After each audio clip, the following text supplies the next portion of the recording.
Good morning, everyone. This is Kathy Mason from Mason Works Marketing here on Conscious Business Zone with my new friend, Wendi Schenkel. Hi, Wendi. Hello, Kathy. Thank you so much for having me here today.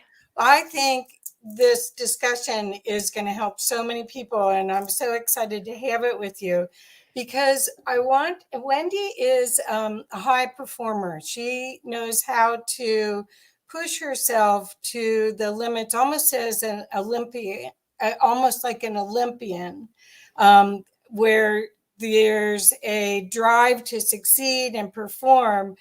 And these are times that we're going through of so much change that I want to have the conversation about how she does it and what she does so that it could help all of you. So, Wendi, let's start because I just learned a little bit more about you. You're a best-selling author. You wrote a book called The Purse Strings Effect, which is about marketing to women, which I love that. And then you also have a show with Vicky Helm, my friend Vicky, that is called InnerVersity TV. So let's start with your journey to the purse strings effect. Okay, I'll be Okay. happy to talk about that. Thank you. And thank you for the introduction. Uh-huh. The Purse Strings Effect was a really, really fun project for me to work on. It was the very first book I had ever written, so I had zero experience. But how that came to life was I was invited to a mastermind in La Jolla, California. I live in New York half the year and in Florida half the year. And I was invited to this mastermind group in La Jolla that was hosted by a bunch of men entrepreneurs. And the reason they had invited me is because I had some really unusual success with my e-commerce business, which is a subscription-based business. And I had been recognized by the software company for my e-commerce business having specifically and unusually high performance in retention rates in a recurring subscription model e-commerce product. Okay. So being recognized by the software platform got the attention of these guys that they wanted to invite me out and hear about how I was doing this, and they wanted some insights on how to sell to women because 93% of my e-commerce audience is women. And I took this idea that was so elusive to them and they thought was so complicated, and I broke it down into what I thought were the action mechanics of how they could implement some of the strategies I had discovered between 2014 when I started in 2020. No, I'm sorry, 2019 when I was recognized by Shopify specifically for the performance of my e-commerce business. Wow. So, but before that, you were telling me that you were an equine competitive rider. Uh, Yes. it sounds like it was international, right? So, okay, you know what? Maybe I have to back up a little bit in this in Because my life journey here. So as a child, my parents did not have a lot of money. They were very blue collar. My dad was a truck driver. My mom was a stay-at-home wife, and we struggled a lot. There was not a lot of opportunity. We grew up in some pretty harsh conditions. There were times in our home in Western New York that we went to bed in our snow clothes because there was literally snow in our bedrooms oh, because that was all my parents could afford for housing at the time. We lived in one of the tenant houses on the back of my grandparents' farm. wow. And um, what had happened was my grandfather bought me a pony for entertainment. I knew nothing about horses. My family had no horse experience. My grandfather went to an auction and he bought this wild pony and all the equipment to ride it for $75. And my parents tied it to a rope on a tree in our backyard and just left me completely unattended, which I do not recommend anyone doing, with this pony in the backyard.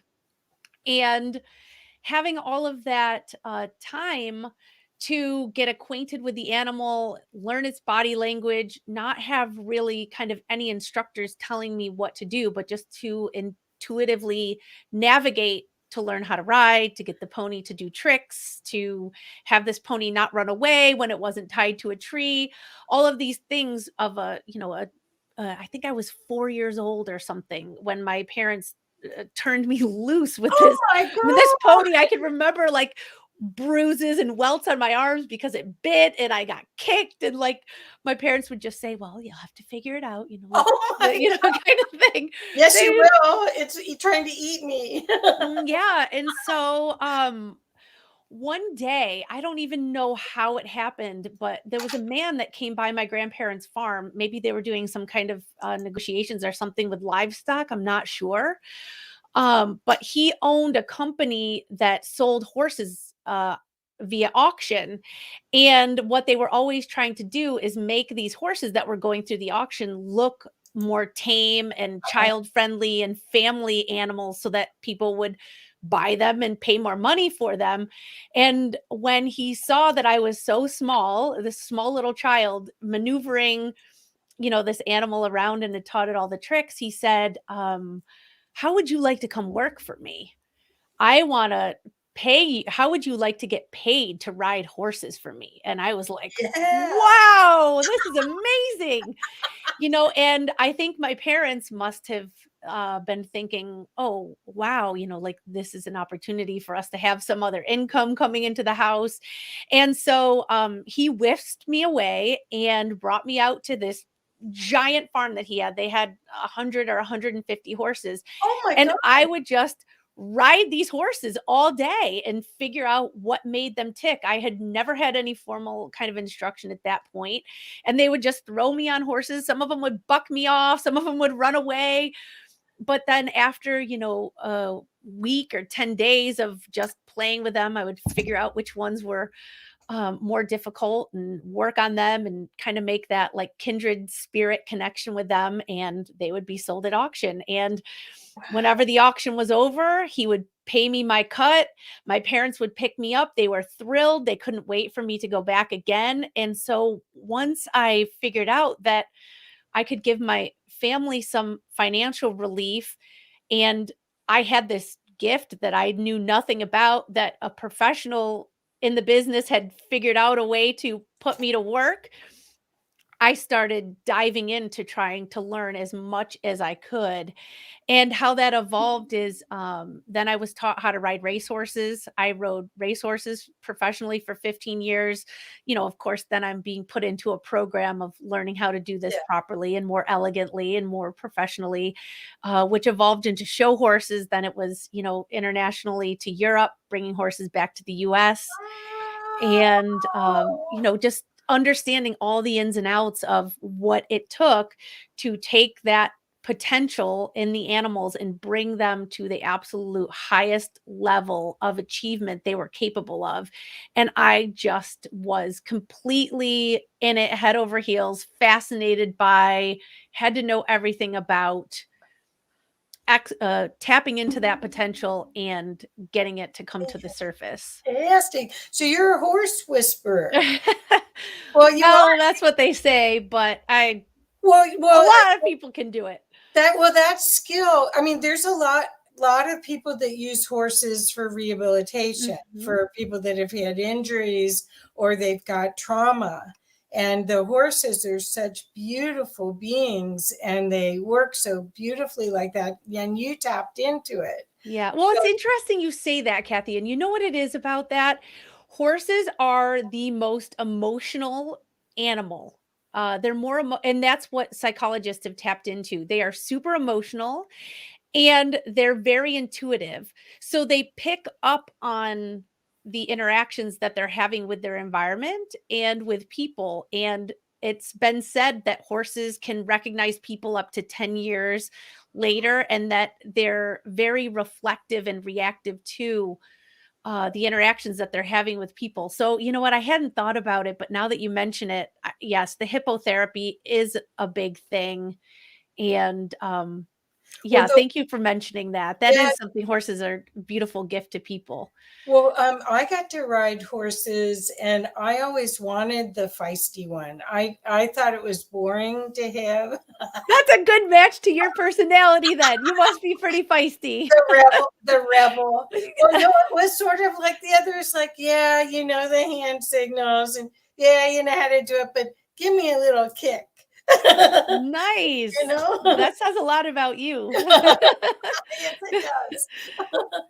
Well, okay, so you have an injury, and you've centered your whole teen years and early adult years into working with horses, and then you have an injury, and then you decide to do something else. You want to share? Yeah, sure. So, in 2003, I had a catastrophic horseback riding injury. One of the racehorses that I was training in the morning spooked at a seagull that came flying down onto the fence, and she reared up and flipped over backwards and landed on top of me.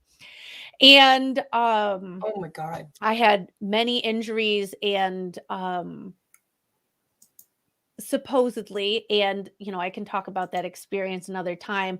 According to the medical personnel that were on the field, I had no vital signs for Oh, um an extended period of time, and that's a whole nother experience. But the personnel that were there, not the medical professionals, because they wouldn't have said this, but the witnesses to the accident called my husband and said, "We think she's dead." oh my So God. that was the message that he received. That is obviously not the case.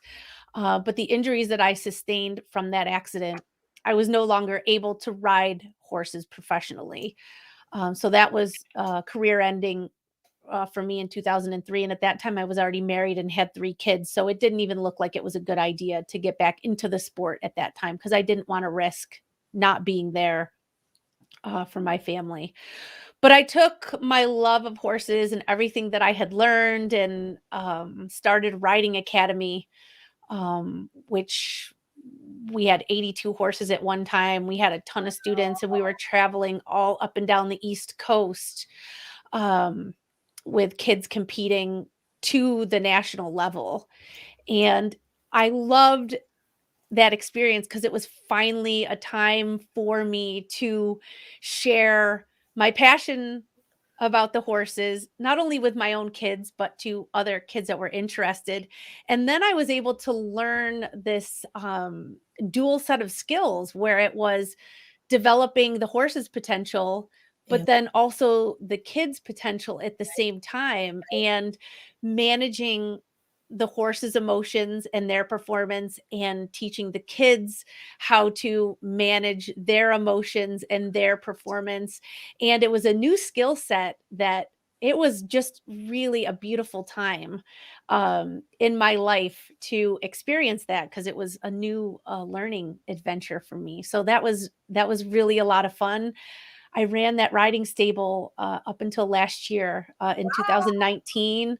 I gifted that business to my oldest daughter, and she took it over, and she's running it now. And she's competing internationally and at the national level. And Wow. she develops young horses that she buys in Europe, imports them here to the US, and resells them for people who want to ride at national level, so higher level competition.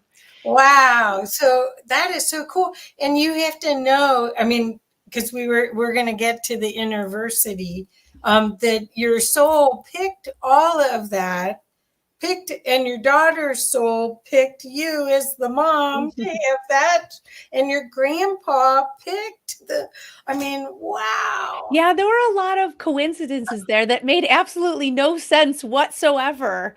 Um, And there was no, well, I shouldn't say it's not in my blood. My whole family's adopted, so I really don't know if there's someone back in my family history that was into horses or not. I have no idea.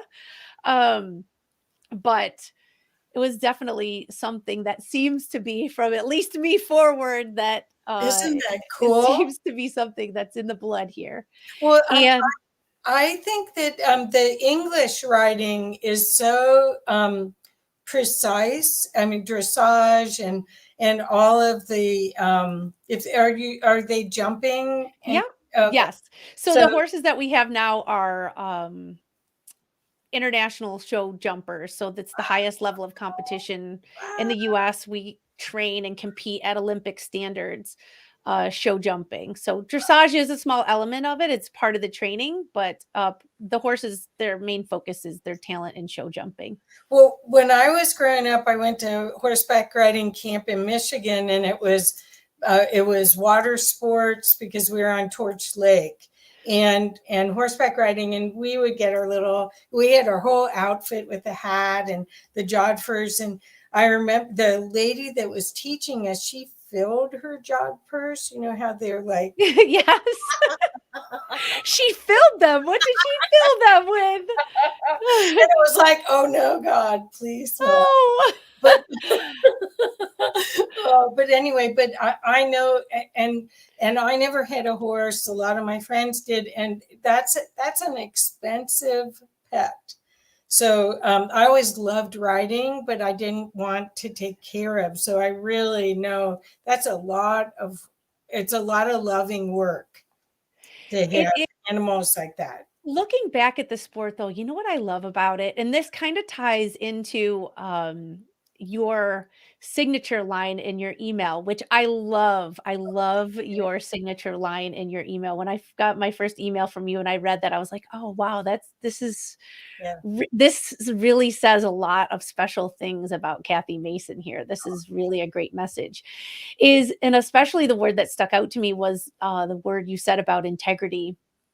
And one of the things that being in the horse industry really taught me, especially at that level, was about integrity because it's not something you can fake or you can pretend. If you haven't done your homework, your partner is a 1,200-pound animal with a mind of its own. And if you haven't taken the time to develop that connection or you haven't done your homework, you are going to get found out because they will expose you and there's no hiding it. And at the level that we compete, not only are the humans being drug tested, but the horses are also being drug oh tested. wow, So it is absolutely the highest international standard of integrity and competition. And I've always really loved that about the industry because there is so much sportsmanship and passion and integrity for the sport because we all hold each other accountable, not only in spirit, but the laws and the justice around how we enjoy the sport and how we show up for one another in competition. It's virtually impossible to cheat without perfect. risking some kind of catastrophic injury because you just can't get away with it at that level because it's just so incredibly dangerous. Right, right. Well, and the synergy between beings is part of the wonder of that sport. Is I mean, it's like you saw the movie Seabiscuit. You Hmm. know, the love affair that the rider has with with the horse, and the horse has for the rider as well. It's a co-creation. It's Yeah, absolutely. yeah. It's kind of like when a stranger comes over to your house, and if you have the most obedient dog, but there's squirrels or another dog running by, and the stranger is not going to get your dog to be as obedient as your dog would be for you if your dog is trained and you have a good connection with your dog. Right, You can't just, plug a different person in. It's right. not like AI where you can just substitute as someone else, because your dog's gonna know and they're not gonna trust, and they're like, "Who is this person telling me what to do?" You know?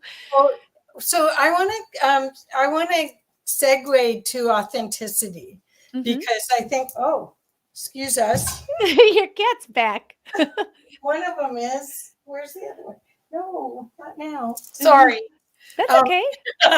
she did a grand entry too. She could Oh, have just slivered in, but she kicked the door open. she did.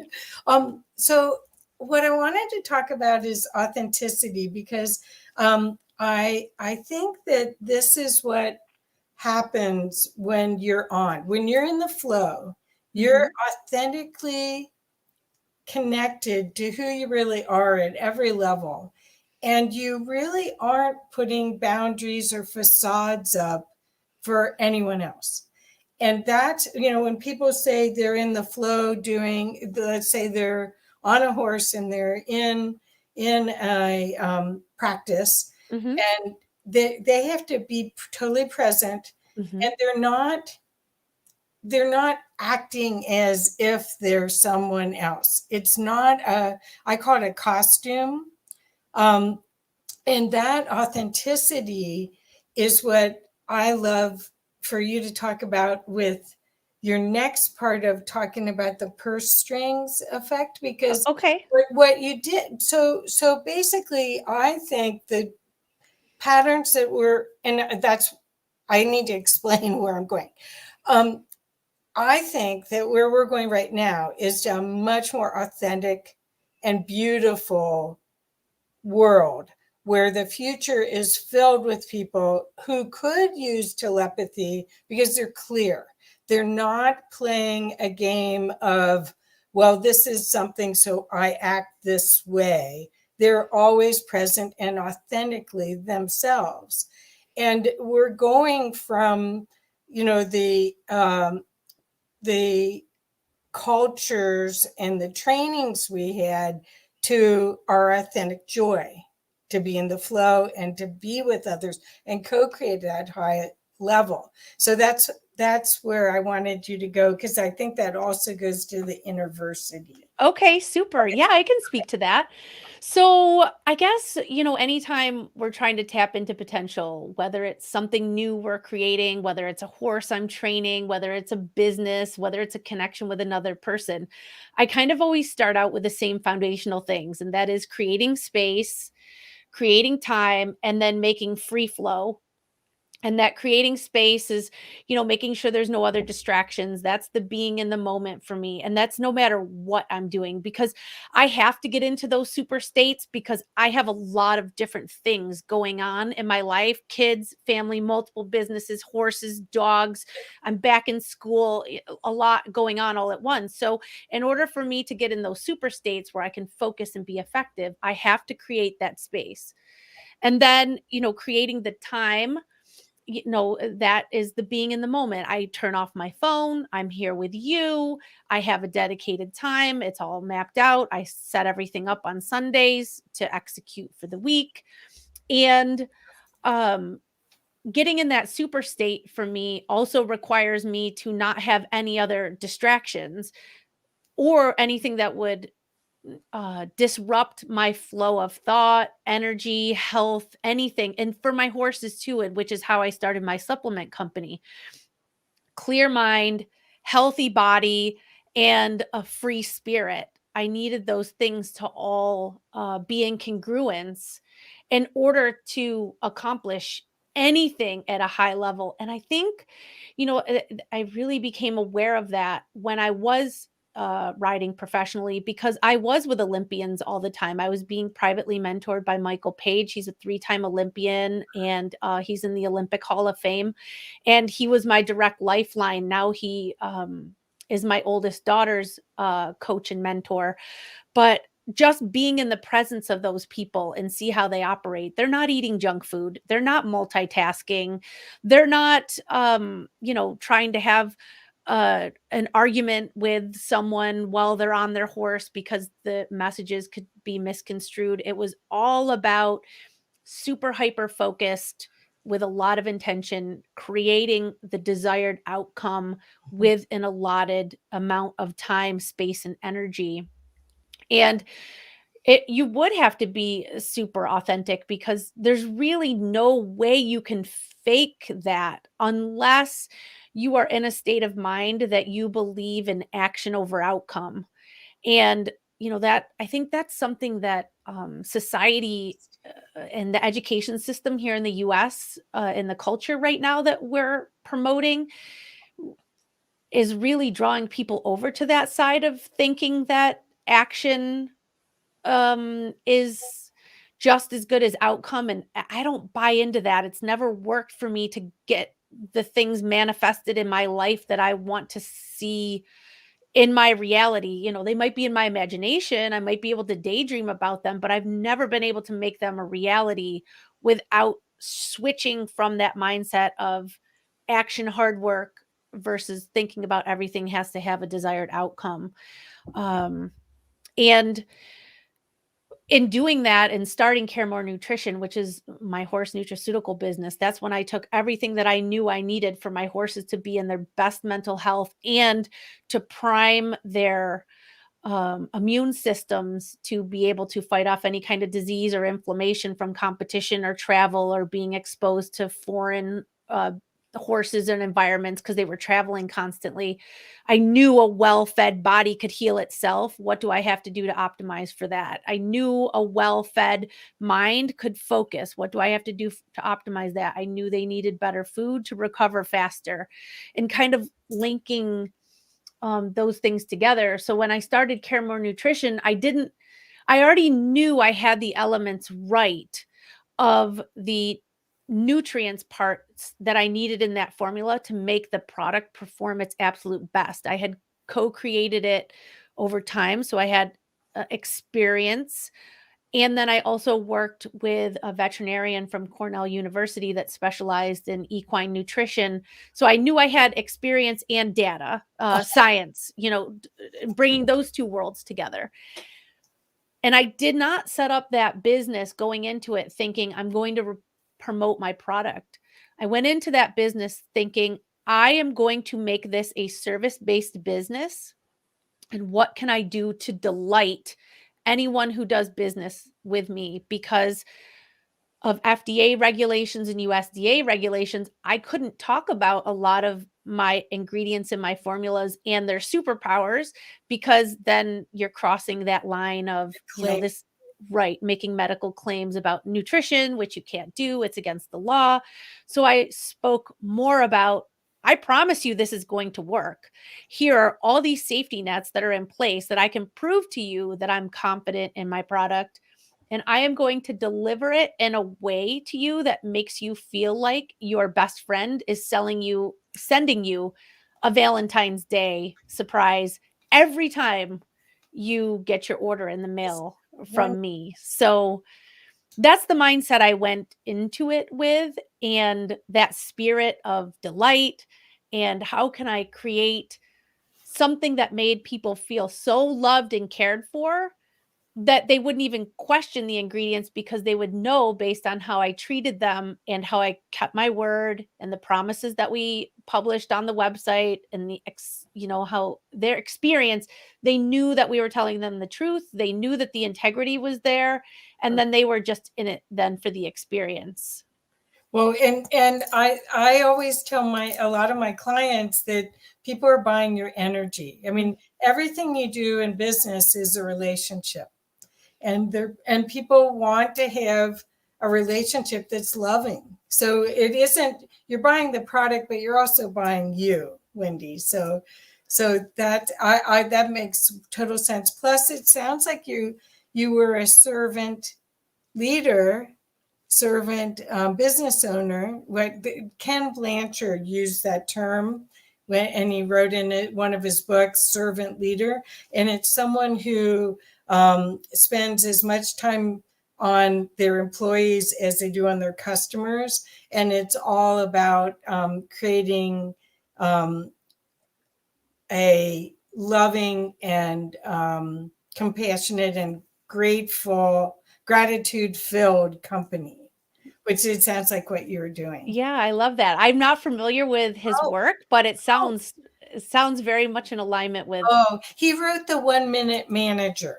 Oh, okay. I It's a, have seen that, but I yeah. have, you know what? All these books on the shelf, I don't think I've dug into that one. So thank you for the Yeah. recommendation. Well, the idea is honestly that this era that we're going to is people standing in their authenticity and standing in their joy of sharing their piece of the puzzle in this human experience. Your piece of the puzzle was, hey, I know how to create this relationship with your animal that's remarkable, and I can show you how. Mhm. Right? I mean, that's what, and I love horses, and I love people that love horses so much. I want to play with you, right? Yeah. And it's so funny you mentioned that because I got so much crap for it in the beginning because it's very competitive even though there's a spirit of healthy camaraderie and Yeah. sportsmanship and all that.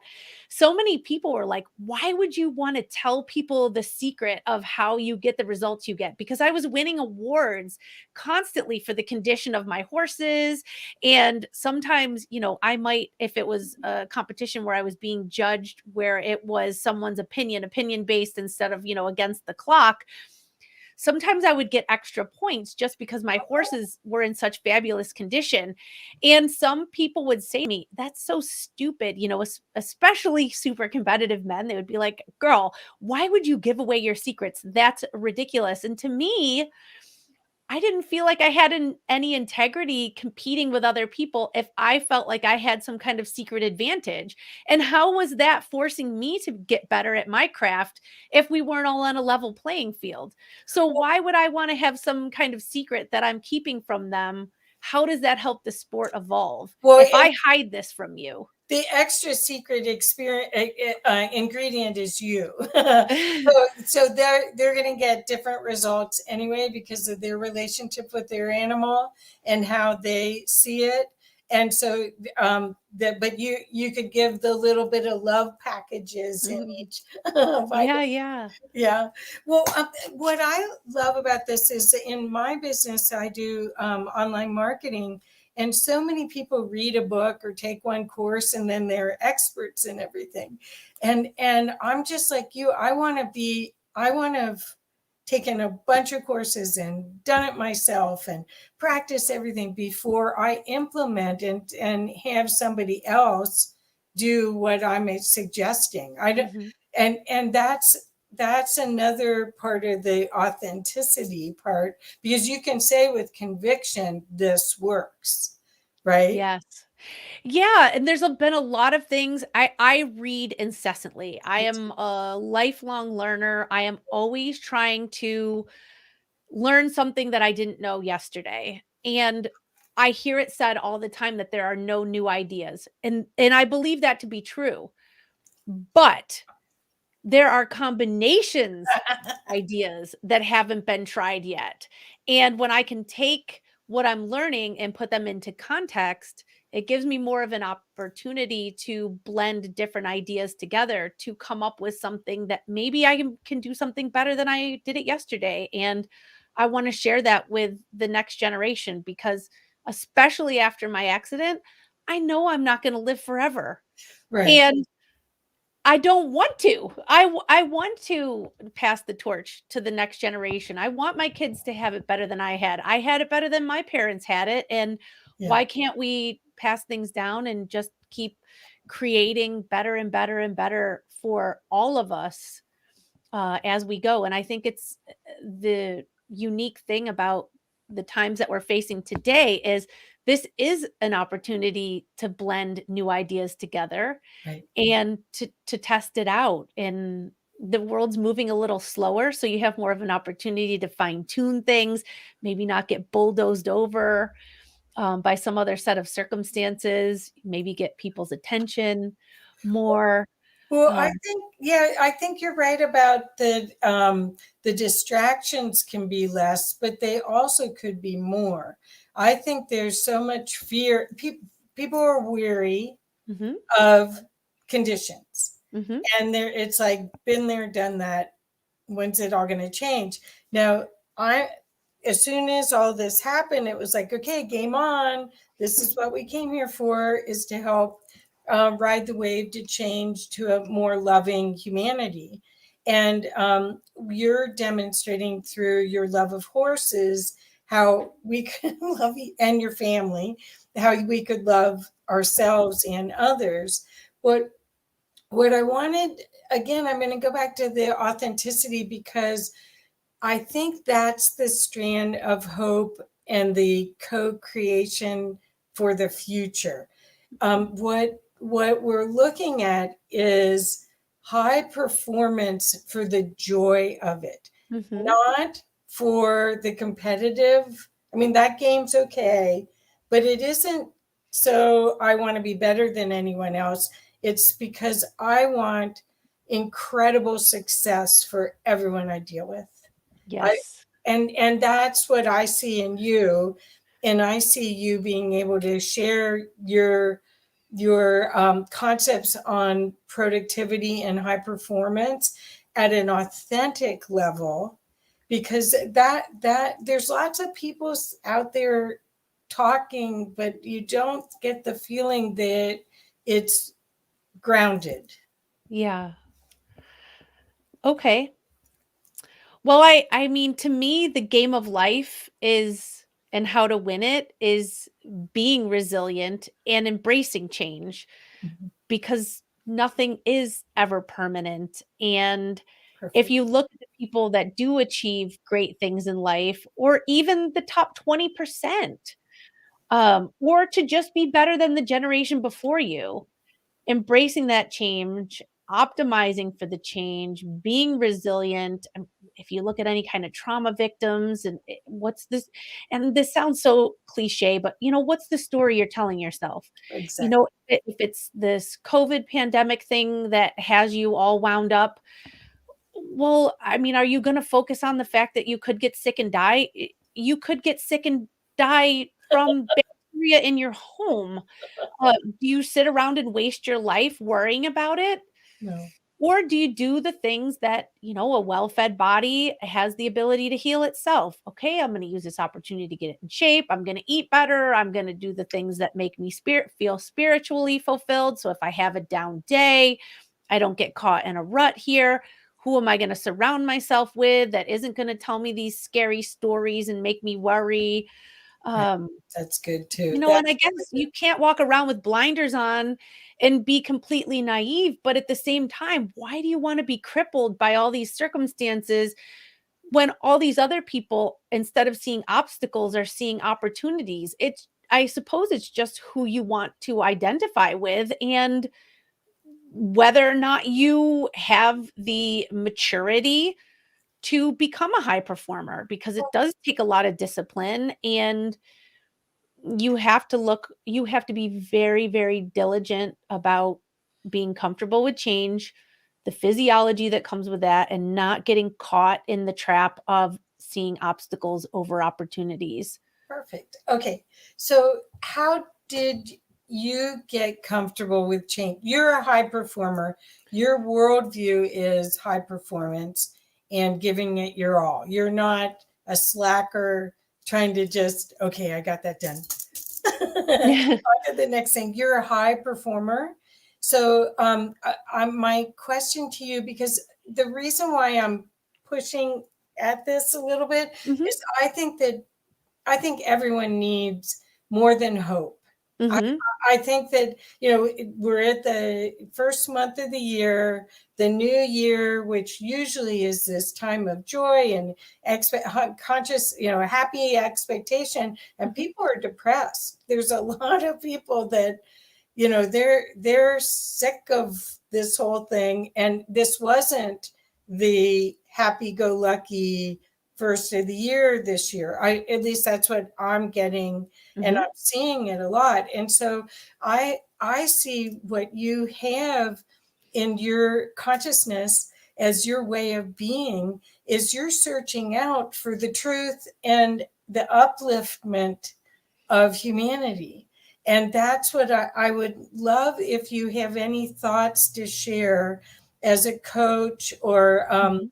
as a guide to this opportunity that this change is giving us, rather than the sadness of losing the way it Yeah, was. that makes perfect sense. Any kind of change is uncomfortable, and it's tough to embrace. I, over the years, have definitely had to build a tolerance for it. I used to be very much a people pleaser, and I let a lot of people and my environment and my habits dictate how my life or how my day was going to go. So to take back that power and responsibility was very uncomfortable, because then I had no one to blame and I had no one to hide. So I had to be super honest with myself about what I wanted, and I had to have a radical candor and some really not confrontational, that's the wrong thing to say, authentic conversations with the people in my environment. Because what I realized was, and this is for the people that I coach and mentor also, that every time someone wasn't getting the result that they wanted, it really kind of boiled down to three, what I recognized as three categories. Either they had bad habits, the wrong environment, or they were on the wrong path. So bad habits, poor environment, or on the wrong path. So when I got really honest about that and then started looking at it, if the world was ending, there was no support system here, and the house caught fire, did I want to be the woman that could have the courage to run in the door and save my family? Or did I want to be like my mother, who was the person that would collapse in the driveway, a sobbing mess, and already call everyone dead?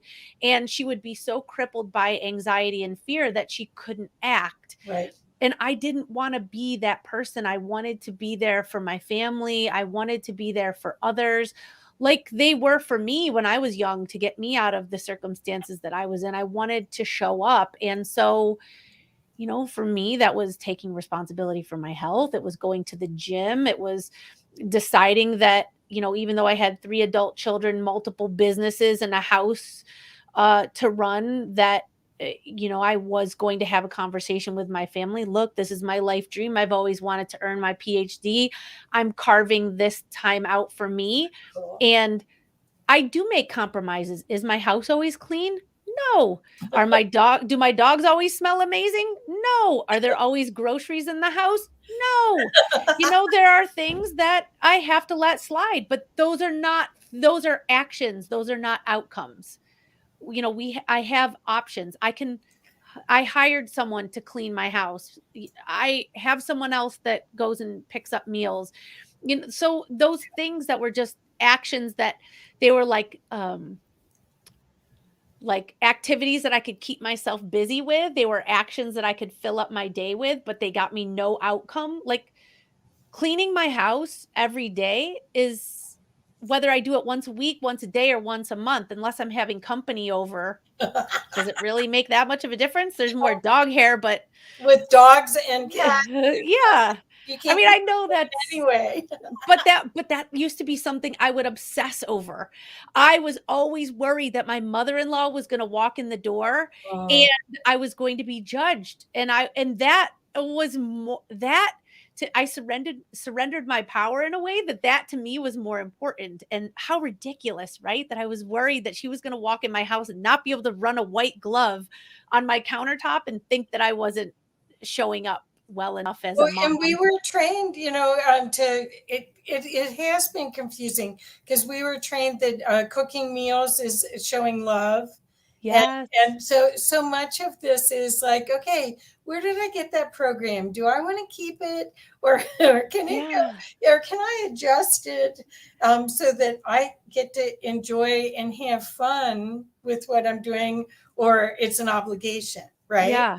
And the surrendering, my authority to others. Yeah, I learned that lesson back when I was horseback riding because, there'd be some horses that were super quirky, and I'd have to use a really unorthodox way of cueing them to do some specific movement. Uh-huh. And, some professional would come to try to give me coaching and say, "Oh, that's not how you do that. You do it this other way." Well, when I do it your way, I get bucked off and the horse runs away. So I am going to do it my way because this is the way that's working for me. And I don't care what your accolades are. Yeah, My experience is telling me that this is the way it works. And what's it hurting you? And just because you, authority man, I'm not picking out males there, but are telling me that this is the way it ought to be done, it I'm not applying that in these circumstances. And that kind of led me into how I was going to run my businesses too, because when I transitioned to the riding school and that started getting really big really fast, it started absolutely consuming my life. And it was from 7 in the morning till sometimes 9, 10 o'clock at night because, that's when the kids could get there for their riding lessons. And it got to the point, Kathy, that I had built up this multi-million dollar business that when I would drive by and I would see certain cars in the driveway, I would just keep driving and I wouldn't pull into my own driveway because I just didn't want to deal with wow. the parents that were nagging that their kid wasn't performing high enough or all the changes that they needed to make because they had made some other sport or homework a priority over their scheduled lesson time, or some other dynamics going on because it had just gotten I was so committed to making it this, like, super amazing experience Yeah, that it had become such a part of my identity, and I was so bought into that, "Well, you have to over deliver," yeah, idea that it was completely destroying, my life, and that's I don't wanna say destroying, consuming, right. Well, when and you have your identity as your business, I owned a clothing store that was $1 million store in Boulder, Colorado, and I was the first woman in the US to have a men's haberdashery store. Oh, And wow. so I would go to New York, and these old Jewish guys would put their arm around me and teach me everything because I was the only woman there, and they didn't know if they could tell dirty jokes or not. And eventually they did. But I learned so much. But I totally understand the desire to be everything for your customers Mhm. is difficult. It wears on you eventually. It Yeah, does. yeah, and It that goes back to that, that creating space if you wanna be a high performer. What are you gonna carve out? And that was when I said I wanted to go back to school. I had to say to my family, "If you don't allow me to do this, you're not gonna like me because I cannot show up for you because Yeah, I'm so resentful that I'm not showing up for myself, yeah. that this is really starting to take its toll. So, if you want to like your mom, you are going to have to maybe pick up your own dinner on the way home, clean up your own room, throw your own towels in the laundry, um, kinds of things." And, it didn't go over so well at first. I had to hire a couple extra people, especially in my e commerce agency to help out. And I trained them on all my methodologies and taught them everything I knew. Um, but I had to empower them to make some of the decisions and be independent on my behalf so that I could have that space to step away if I wanted to. I mean, there was a time when I was just like, "You know what? I'm taking off the whole month of December. Don't Wow. call me. I don't want to know anything." December, it's my birthday month and holidays. I didn't want and I said, "I don't care what decisions you make, just make sure the customers feel good. Do whatever you think you have to do. You've been with me long enough and I've shared with you enough of my thoughts about how I feel with things. What do you think Wendy would do, or just make the decision, and because you're giving me the gift of not having to be here, I am not going to blame you for anything that goes wrong as long as you show up and do what you said you would do in my absence." Perfect. And it went so well. My people loved it. In fact, while I was gone, they were the ones doing the day to day, and I wasn't there enough to be watching the day to day that they came up with methodologies and systems for streamlining processes and things, especially like with our ordering and inventory and our production and boxing systems that were things that I hadn't even thought of because I had been doing it my way for so long that when I was there, they were just doing it my way. But when I left them and empowered them to do it their way, they had way better ideas about making it more efficient and strategies for growth and things, like I said, that I hadn't even thought of because I was just so busy doing it every day. I'd kind of lost my creativeness in that momentum of don't fix what isn't broken kind of mentality. And yeah, it Well, was, well, you had your own version of efficiency, and they had their own version of efficiency. So that's wonderful. You empowered them to grow and step into their own business, their own leadership, basically. yeah, it was Yeah. it was a great gift for everybody and just made everybody feel so much better, and they took ownership on it, and it's great. So I wanted to show the purse strings effect and interversity.tv. So do you want, we've got about 10 more minutes. So do you want to talk about a little bit about either the Sure. purse string effect or interversity Y TV? Sure. So The Purse Strings Effect is a book that if you buy it and you spend an hour and a half reading it, you will gain more influence, authority, and income selling products and services to women specifically, and you will build a business that women love and love to refer their friends to.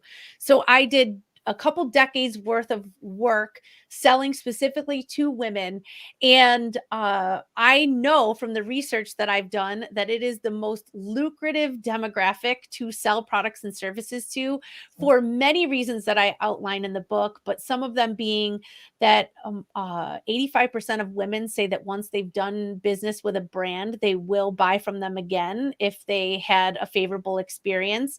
Women are super great about being your brand ambassadors, recommending your products to friends, writing you reviews so you have that social proof that help others make decisions about your product. And the fact of the matter is, women make 80 to 90% of the buying decisions within a household, even if they're not the main income earner. So there is usually a woman in the house making the majority of the buying decisions for themselves, their spouse, their children, and their pets. So those are multiple market silos where if you can gain the attention and influence of women, you can make a huge difference in your business. So not only did I write the book for physical products, but I wrote the books on how to position your product, your policies, procedures, ways to position yourself for authority. And then the part that always gets the best laughs because men find it very comical and humorous is the 10 commandments of selling to women, which is in the back of the book, which Okay. nails it down to the 10 things that you must do if you want to dominate in your market selling to women. So that was a lot of fun and to Cool. write. And it's gotten great reviews. There's no review filters or anything on it anywhere. So anything you see is just the honest feedback and I don't hide anything. And so that's what that's all about. Okay. And then Interversity is a project I'm doing with Vicky Helm.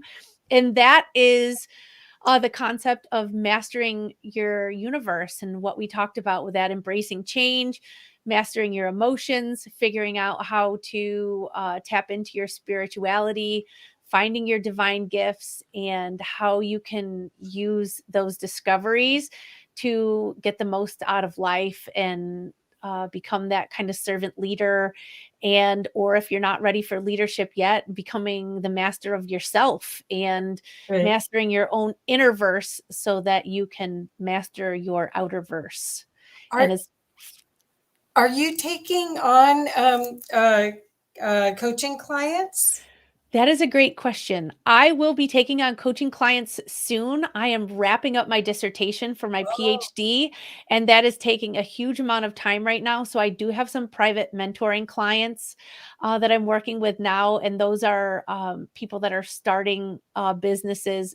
I found a sweet spot for um, people with entrepreneurial spirits yeah. and or people that are navigating through renegotiating relationship close relationships in their lives. So these are people that are contemplating divorce. They have an adult child that they're struggling with. They're having some kind of trauma that they're trying to overcome, and how they're creating and designing their life to be more resilient.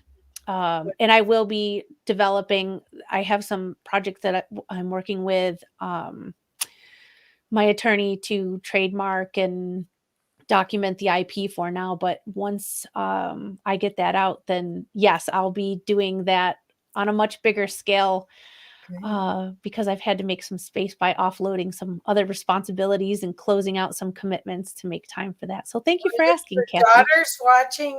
Your daughter's watching that business. Yes. Your employees now doing fulfillment on the other business. So now you get to work on the stuff that's really the change that we want to see in the world. Because Yeah. one by one, each one of us comes to a place where we want to live in joy. We want to share our gifts. We want to be a powerful addition to the world, to the change, right? Yes. Yes. And with people like you helping, you have to you have to see it before you can be it. So thank you for modeling that, Kathy, and bringing the message Oh, to your audience. well, I really feel that we are. I'm I look at everything like the interversity. I'm much more multidimensional in my perspective on everything, and so I'm looking at how do you bring more of your soul, which is your soul mission, into this realm and be able to create alchemy with it, create these products and services where just like I see that you infuse love into everything that you're doing. I think that's our next step, where Oh. everyone wants to choose to do that. Will you tell me what love means to you, Kathy? I hear a lot of people use that word, especially in business, and I am just fascinated by some of the answers I get Mm. because everyone feels a little bit differently about it. And I would love if you have time. I know we're getting close to the time that you allotted for this interview, but would you be willing to share that? I would love to hear. I think it's partially the golden rule: do unto others as you would do unto yourself. But the loving, the self that is excited and thrilled about this reality. And then you present that. I feel like in a lot of cases, love is being a mirror back to somebody with their divinity, with their core essence that is the gift, the piece of the puzzle of the divine that they hold. And most of the time, in my experience, most of the time people don't see it. So my version of love is trying to reflect it back to them. I love that. And I think you'll find if you do the research on love in business, there's Steve Farber wrote a book. Olivia Parr-Rudd wrote a book. There's a lot of people talking about that love is good business and love in business is more profitable. And so that's where the servant leader and all of these concepts are coming from, is that when you're the old paradigm of business was fear based. Do it or you lose your job. Do it or there's consequences, and high anxiety, not bringing out the best in anybody because they're doing it from a different vibration. And that love vibration it's playful. It's expansive. It's welcoming and wonder of what can we do next. It's got a whole different frequency, and that's what I want to support. I love that. And isn't it curious that someone it sounds like you have this gift, when you can see someone and you can observe them and you can speak with them and you can see so much potential and you're like your mind just starts exploding, right? Like you're like, I could see you doing this and you'd be so good at that. And you have so much natural talent over here and you could develop this a little more. And then you reflect it back to somebody and they don't see it. Like Well, you I can still hold it. See that you don't understand. There are no mistakes. There are no coincidences. Everything is set up as a win. We may not see it at the time. It may be painful, but everything in this play in this platform of 3D Earth is really set to help you win.